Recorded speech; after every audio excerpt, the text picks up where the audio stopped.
Have you ever wondered why, even when you're giving your all, her attraction seems to only decrease? Imagine this. You bend over backward, move mountains, sacrifice your time, your hobbies, maybe even your principles, all to show how amazing and dedicated you are to her.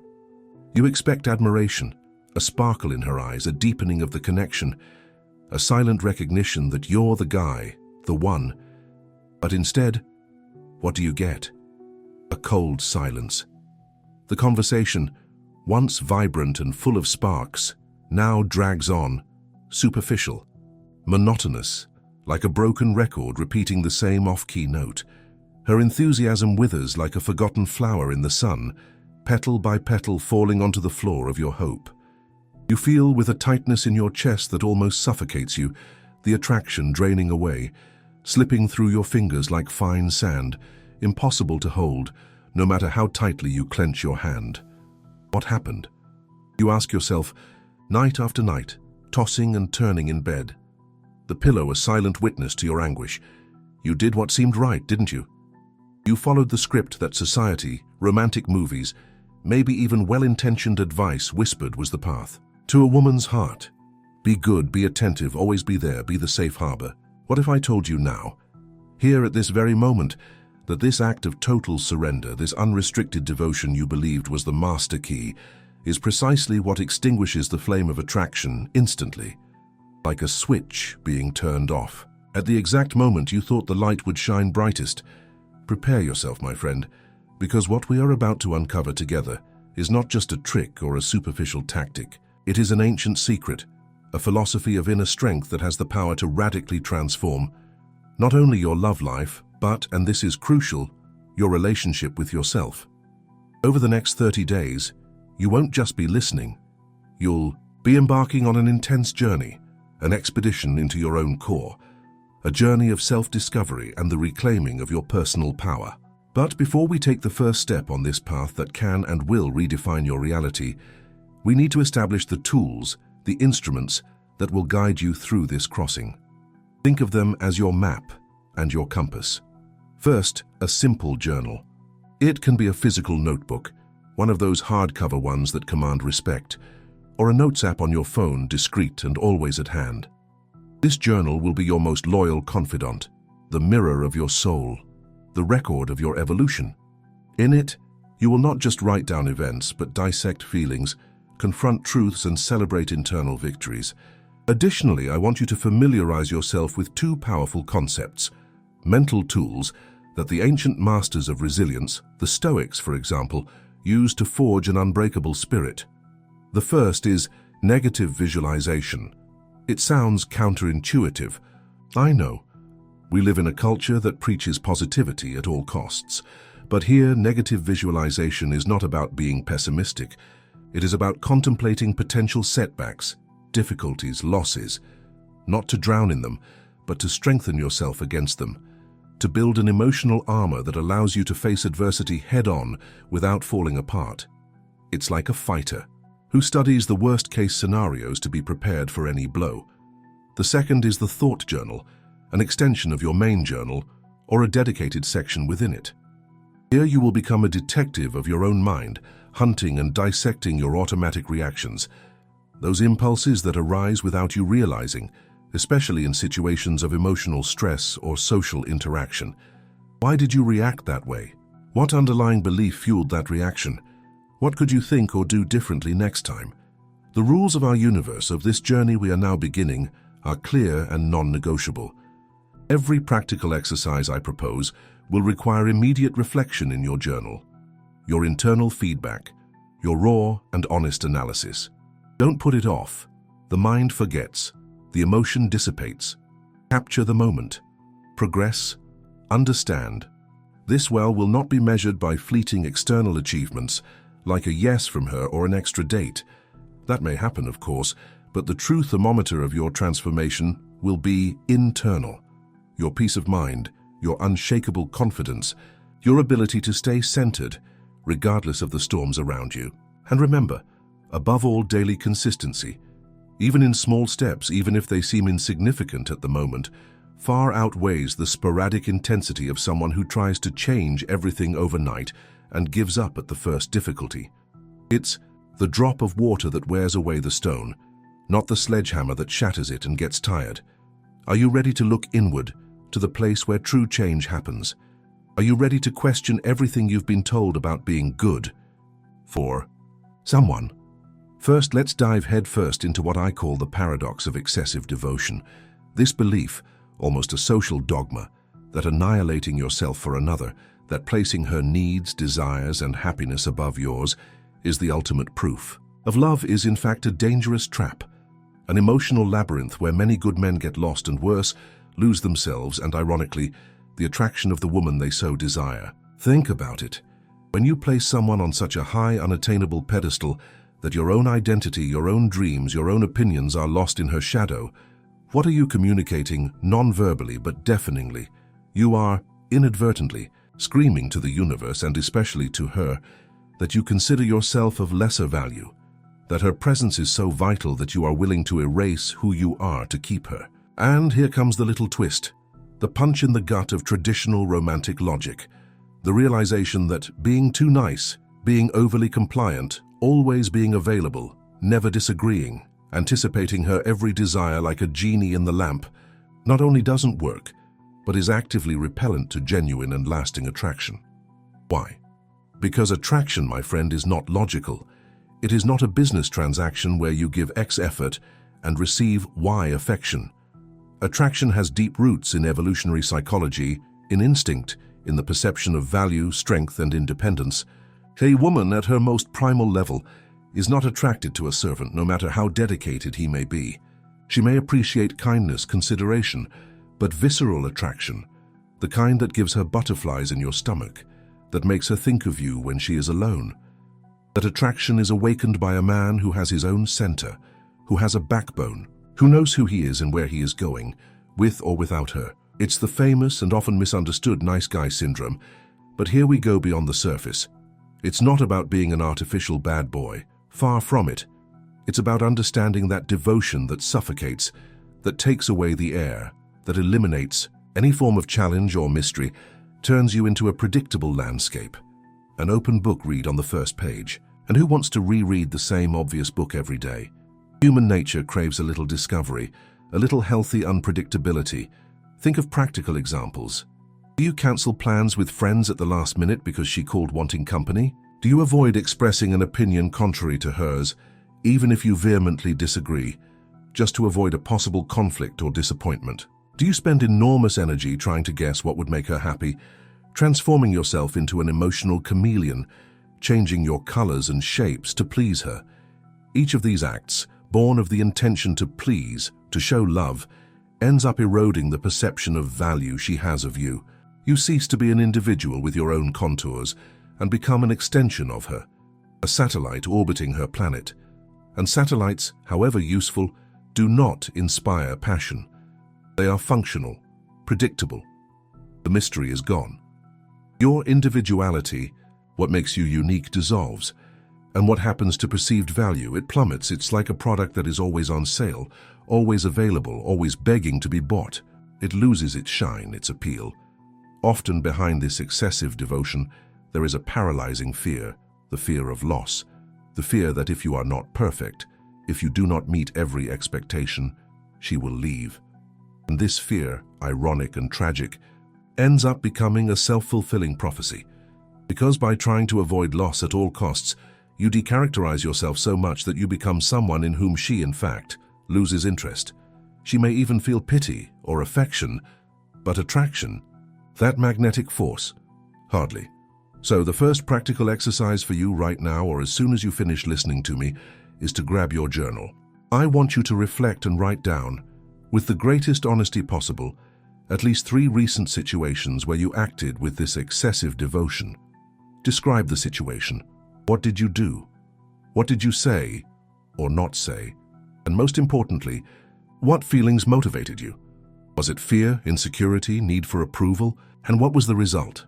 How did she react? How did you feel afterward? Don't censor yourself. Don't judge yourself. Just observe and record. This is the first step to disarming this emotional time bomb. It is recognizing the pattern, understanding that your intention may be noble, But the strategy is flawed, it is self-destructive. Attraction is not born of servitude, but of mutual respect.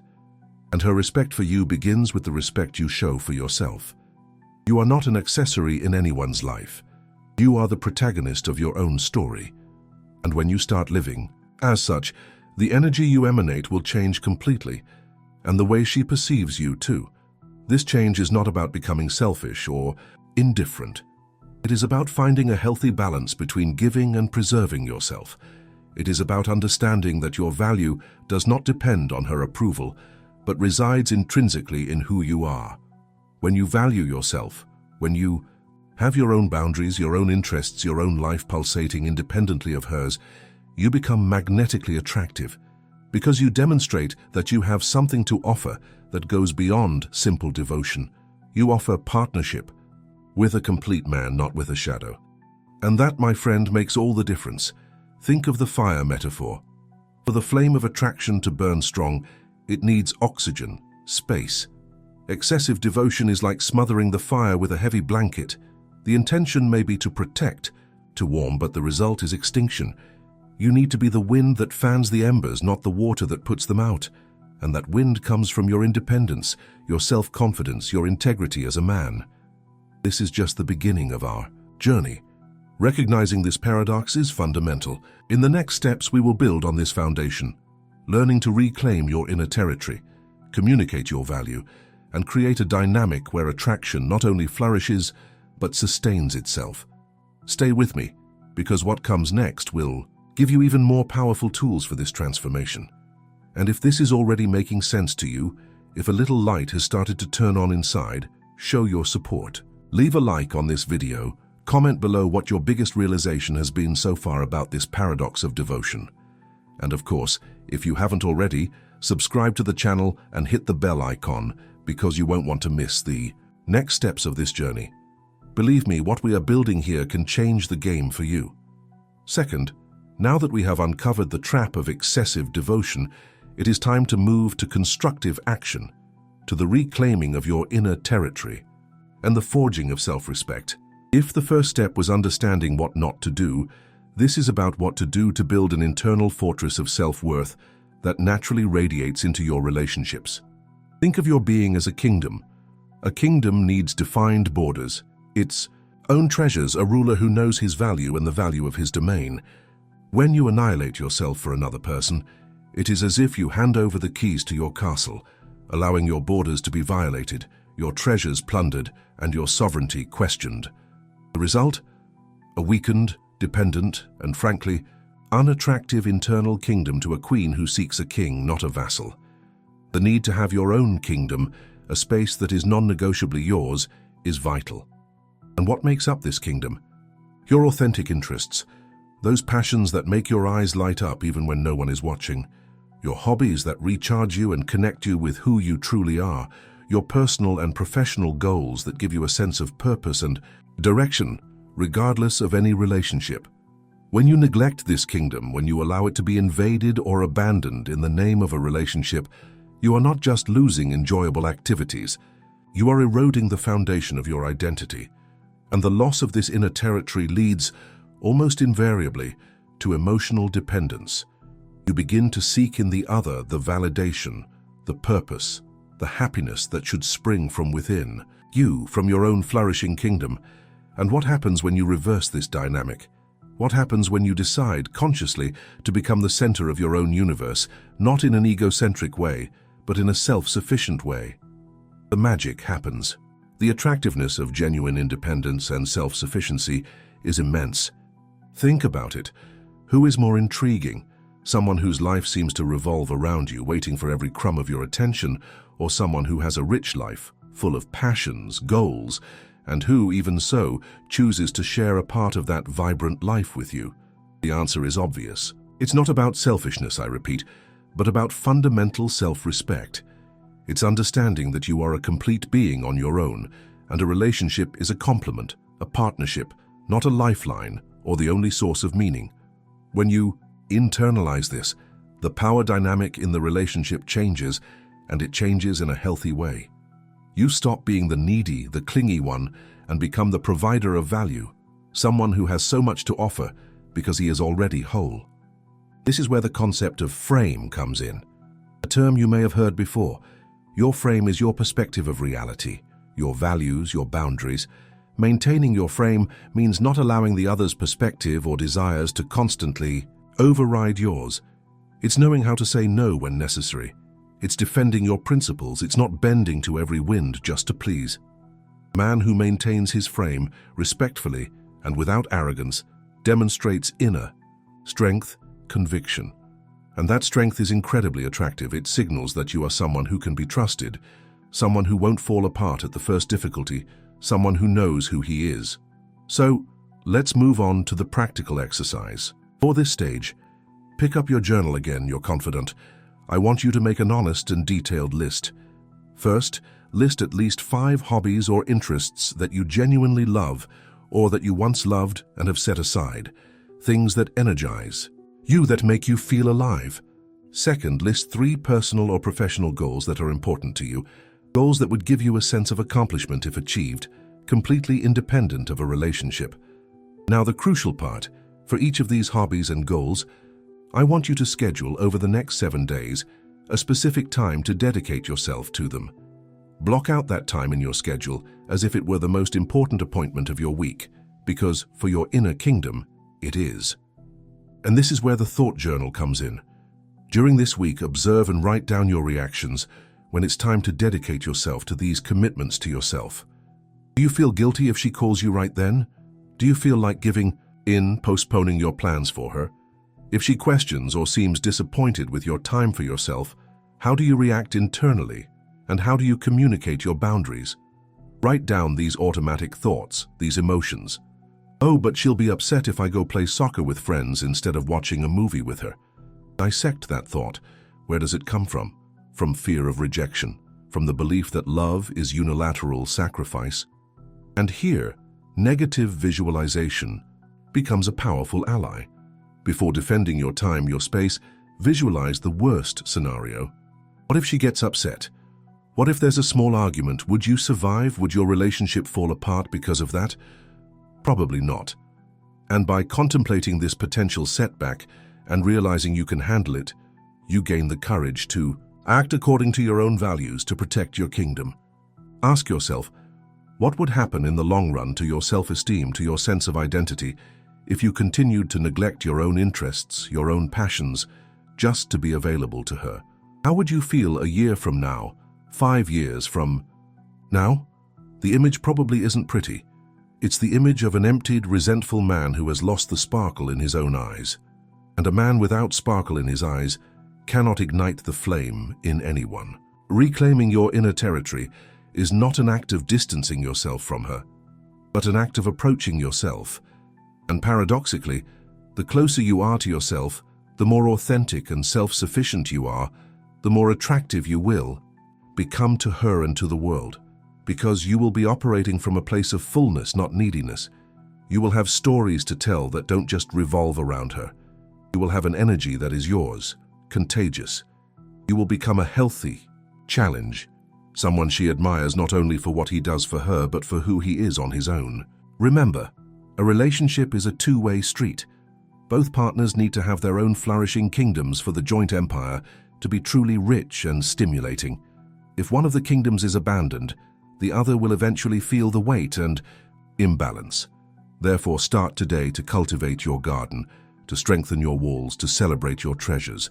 Your future self, and possibly her too, will thank you. The journey to becoming this high-value man who respects himself above all requires courage to look inward and discipline to act. But every step in this direction moves you away from the shadow of dependency and closer to the light of your own strength. And that light, my friend, is irresistible. Third, now that you have begun to rebuild your inner kingdom and strengthen your self-respect, let's address a crucial dynamic in the dance of attraction. The subtle art of presence and absence, the mastery of what I call attractive detachment. This may sound like a game to some, but I assure you, when done with authenticity and with the purpose of cultivating a full life, it transcends manipulation and becomes a natural expression of self-worth. Understand one fundamental thing about human psychology. We value what we fear losing, what is not guaranteed, what requires a certain effort to obtain or maintain. It is the law of scarcity applied to relationships. The danger of constant availability, of being the safe harbor that is always there 24/7, is that you can, inadvertently, become too guaranteed. And what is too guaranteed often loses its shine, loses its mystery, loses that pleasant tension. That fuels desire. Think of a diamond. Part of its value lies in its rarity, in the difficulty of finding and extracting it. If diamonds were as common as gravel, would they have the same appeal? Of course not. Similarly, if your attention, your time, your presence are excessively abundant and easy to obtain, they can be devalued, even unconsciously. How then to create space for her to miss you, for her to invest energy thinking about you, desiring your company? How to make her also move towards you instead of just passively waiting for you to fill every empty space in her life? The key is not to become cold, distant, or play childish games of ignoring messages for hours on end for no reason. That is immature and disrespectful. The true art of attractive detachment is born from a place of genuine occupation with your own life, your own goals, your own passions, those you started to reclaim in the previous step. When you are truly immersed in building your empire, in pursuing your dreams, in cultivating your hobbies, you naturally become less available. Not because you are pretending, but because your schedule is filled with activities that nourish and drive you. Your absence in this context is not a tactic, but a consequence of your dedication to yourself. And this calculated absence, calculated in the sense of being intentional about your priorities, not about manipulating her feelings, can paradoxically increase her attraction. Why? Because it demonstrates several powerful things. First, it demonstrates that you have a rich and interesting life of your own, one that does not revolve exclusively around her. This makes you more intriguing, more three-dimensional. Second, it demonstrates that you value yourself, that your time is precious, and people tend to value what the owner himself values. Third, it creates a vacuum, a space for her to miss you, for her to reflect on the value of your presence. It is in the contrast between presence and absence that desire often intensifies. There is a crucial difference between being indifferent, which is negative and conveys disinterest, and being independently focused, which is positive and conveys purpose and self-confidence. Indifference pushes away. Independent focus attracts, because it suggests that you are a man with a mission, with a direction, and that is inherently masculine and attractive. Communication here is fundamental. It is not about disappearing without explanation, leaving her anxious or insecure in a negative way. It is about communicating your priorities clearly and respectfully when necessary. For example, instead of simply ignoring a call because you are focused on a project, you can later say something like, "Hey, sorry I couldn't answer earlier. I was super focused on finishing your project activity. How are you doing?" This shows that you have your priorities, but you also care. It's about finding the balance. It's about having moments of intense connection and presence when you are together, and moments of individual focus when you are apart. This alternation creates a healthy rhythm, a dance that keeps interest alive. So let's move on to the practical exercise for this stage. In your journal, I want you to identify patterns of excessive availability in your current routine. Do you respond to messages instantly, even if you are busy? Are you always ready to drop everything for her? Do you feel anxious if you are not in constant contact? Be honest.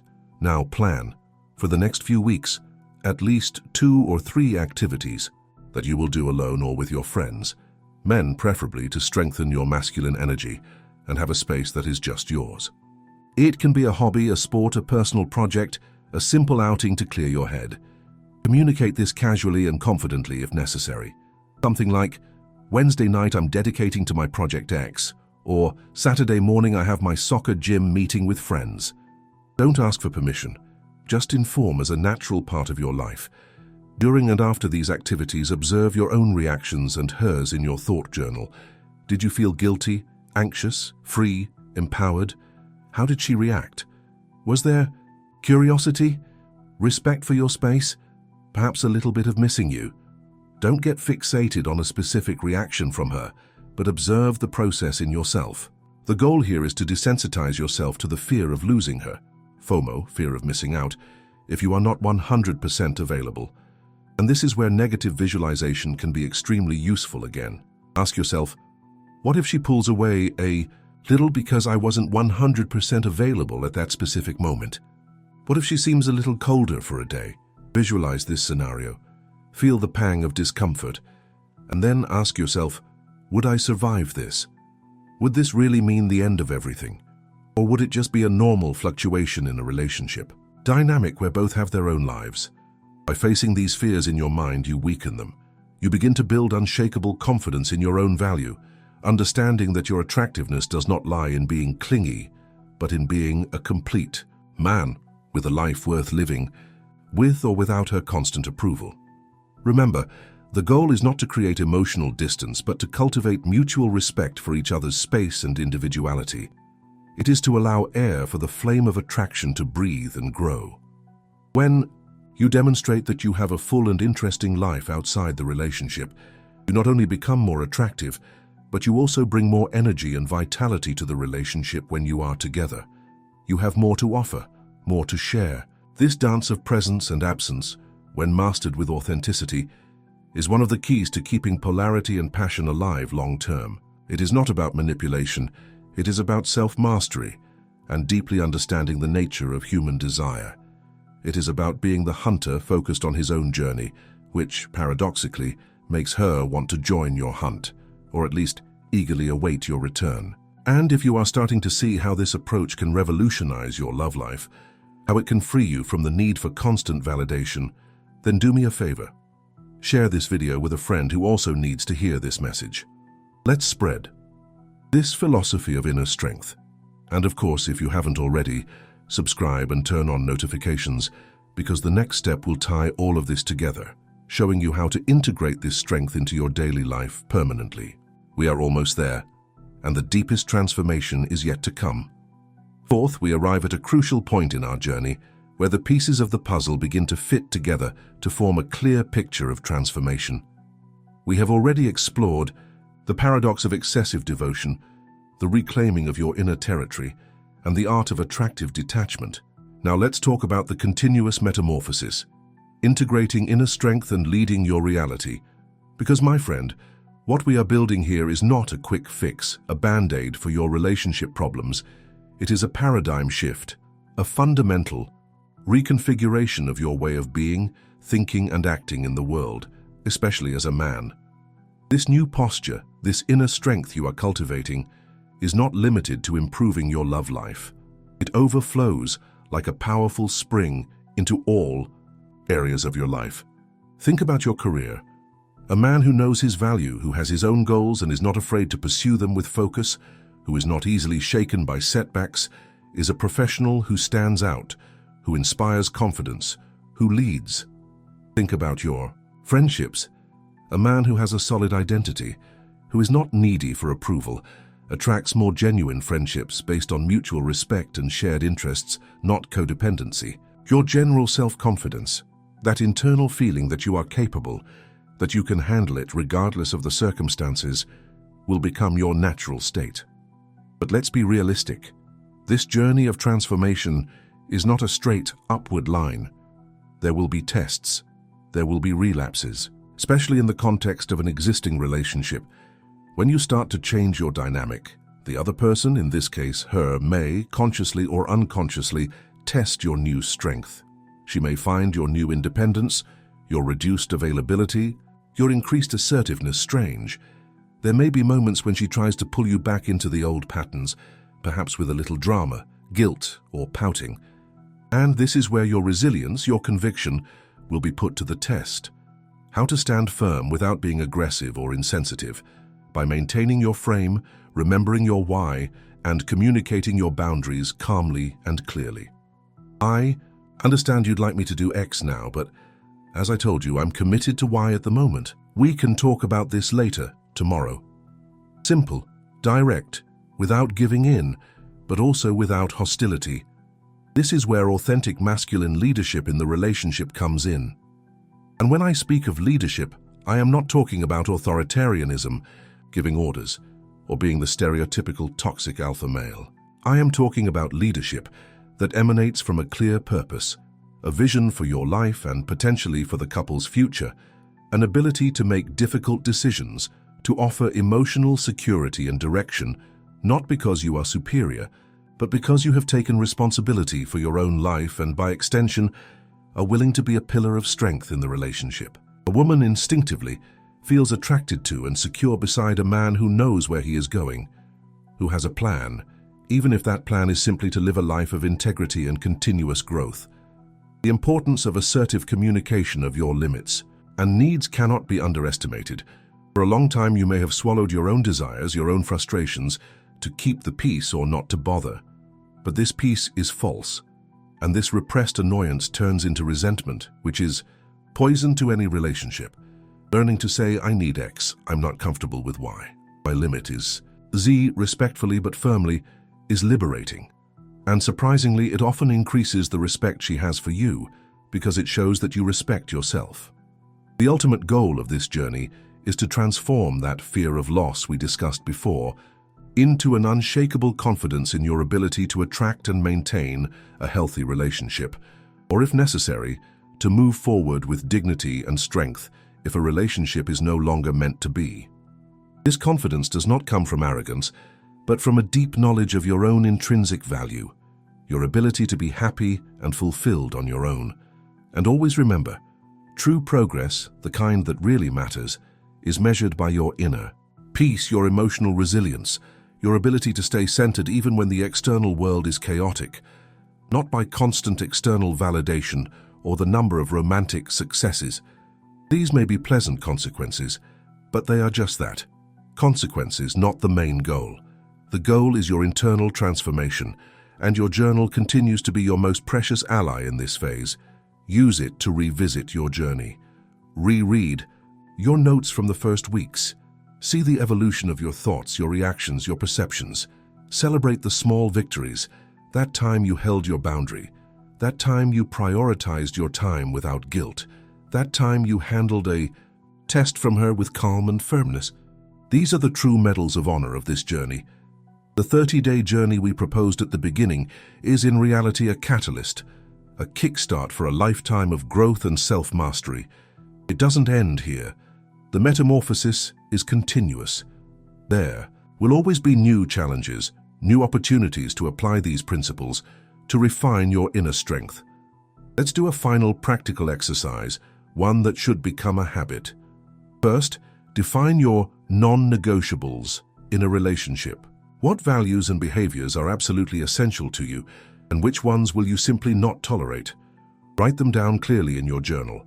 This will be your moral and emotional compass. Second, practice assertive communication in small, everyday situations, not just with her, but at work, with friends, with family. Start small, expressing a preference, respectfully disagreeing with an opinion. Every little practice strengthens this muscle. Third, use your journal perhaps once a week to reflect on how you led or didn't lead situations in your life during that week. Where were you proactive? Where did you maintain your frame? Where did you yield unnecessarily? Where did you communicate your needs effectively? This constant self-analysis is what guarantees continuous improvement. You are not just learning techniques, you are becoming a different man. A man who does not seek happiness and validation outside himself, but who cultivates them from within. A man who understands that the most powerful attraction is not the one that is begged for, but the one that is silently commanded, through one's own integrity, one's own strength, one's own self-respect. This is the essence of the personal power we came to seek. It is not about controlling others, but about controlling yourself. It is not about being perfect, but about being authentic and constantly evolving. You have the tools. You have the map. The journey is now yours to continue walking with courage, with consistency, and with the conviction that the man you are becoming is exactly the kind of man who not only attracts incredible relationships, but who, above all, is proud of who he sees in the mirror every day. The strength you seek already resides within you. Our mission here was merely to awaken it, polish it, and give you permission to use it in all its glory. The path ahead is yours. Walk with confidence. And so, We come to the end of this intensive immersion. But remember, this is not an end point. It is a starting point. You have been confronted with uncomfortable truths, received powerful tools, and I hope felt a spark of transformation ignite within you. The journey to becoming a high-value, magnetic, and self-confident man does not happen overnight. But with the dedication and consistency we discussed, the results are inevitable and deeply rewarding. What you do with this knowledge, with this new perspective from now on, depends entirely on you. Don't let this be just another video you watched. Put it into practice. Commit to your journal, to your exercises, to your self-analysis. Real change happens in the arena of life, not in the stands of contemplation. You have the power to rewrite your story, to redefine your relationships, and most importantly, to build an unshakable relationship with yourself. Believe in your capacity to change, to grow, to become the strongest and most authentic version of yourself. The world needs men like that. She needs a man like that. And you deserve to be that man. Go forth and conquer not her heart, but yourself. The rest, my friend, will follow as a consequence. Strength and honor on your journey.